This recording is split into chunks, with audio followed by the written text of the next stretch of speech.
নমস্কার শ্রোতা বন্ধুরা। এক টুকরো রোদ্দুর বৃষ্টি কবিতার আসরে শুরু করছি আজকের পর্ব। আগামী ২রা অগস্ট ২০২৬ এবছরের বন্ধু দিবস বা ফ্রেন্ডশিপ ডে।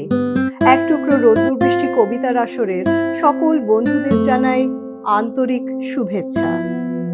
বন্ধু দিবস উপলক্ষে বন্ধুদের নিয়ে স্মৃতিচারণামূলক একটি কবিতা আজকে শোনাতে চলেছি। গৌরীপ্রসন্ন মজুমদারের কফি হাউসের সেই আড্ডাটা আজ আর নেই। স্বনামধন্য গায়ক মান্না দের গাওয়া এটি একটি বিখ্যাত গান। এটি মুক্তিপ্রাপ্ত হয়েছিল ১৯৮৩ সালে। শুরু করছি আজকের কবিতা, কফি হাউসের সেই আড্ডাটা আজ আর নেই। কফি হাউসের সেই আড্ডাটা আজ আর নেই। কোথায় হারিয়ে গেল সোনালি বিকেলগুলো সেই? আজ আর নেই। নিখিলেশ প্যারিসে, মইদুল ঢাকাতে, নেই তারা আজ কোনো খবরে। গ্র্যান্ডের গিটারিস্ট গোয়ানিজ ডিসুজা ঘুমিয়ে আছে যে আজ কবরে। কাকে যেন ভালোবেসে আঘাত পেয়ে যে শেষে পাগলা গারদে আছে রমা রায়। অমলটা ধুঁকছে দুরন্ত ক্যান্সারে, জীবন করেনি তাকে ক্ষমা হায়। সুজাতাই আজ শুধু সবচেয়ে সুখে আছে, শুনেছি তো লাখপতি স্বামী তার। হিরে আর জহরতে আগা গোড়া মোড়া সে, গাড়ি বাড়ি সব কিছু দামি তার। আর্ট কলেজের ছেলে নিখিলেশ সান্যাল বিজ্ঞাপনের ছবি আঁকত, আর চোখ ভরা কথা নিয়ে নির্বাক শ্রোতা হয়ে ডিসুজাটা বসে শুধু থাকতো। একটা টেবিলে সেই ৩-৪ ঘন্টা, চারমিনারটা ঠোঁটে জ্বলতো। কখনো বিষ্ণু দে, কখনো যামিনী রায়, এই নিয়ে তর্কটা চলতো। রোদ ঝড় বৃষ্টিতে যেখানেই যে থাকুক, কাজ সেরে ঠিক এসে জুটতাম।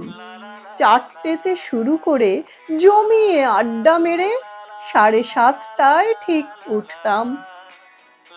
কবি কবি চেহারা, কাঁধেতে ঝোলানো ব্যাগ, মুছে যাবে অমলের নামটা। একটা কবিতা তার হলো না কোথাও ছাপা, পেল না সে প্রতিভার দামটা। অফিসের সোশ্যালে অ্যামেচার নাটকে রমা রায় অভিনয় করত। কাগজের রিপোর্টার মইদুল এসে রোজ কি লিখেছে তাই শুধু পড়ত। সেই ৭ জন নেই আজ, টেবিলটা তবু আছে। ৭টা পেয়ালা আজও খালি নেই। একই সে বাগানে আজ এসেছে নতুন কুঁড়ি, শুধু সেই সেদিনের মালি নেই। কত স্বপ্নের রোদ ওঠে এই কফি হাউসে, কত স্বপ্ন মেঘে ঢেকে যায়। কতজন এলো গেল, কতজনই আসবে, কফি হাউসটা শুধু থেকে যায়। কফি হাউসের সেই আড্ডাটা আজ আর নেই। কোথায় হারিয়ে গেল সোনালি বিকেলগুলো সেই? আজ আর নেই, আজ আর নেই, আজ কবিতাটি আর ভালো লাগলে নেই। লাইক, কমেন্ট ও শেয়ার করে নেবেন আপনাদের পরিচিতদের সঙ্গে। এক টুকরো রোদ্দুর বৃষ্টি কবিতার আসরের পাশে থেকে আমাদের উৎসাহিত করবেন। সবাই সপরিবারে খুব ভালো থাকবেন, সুস্থ থাকবেন। ধন্যবাদ।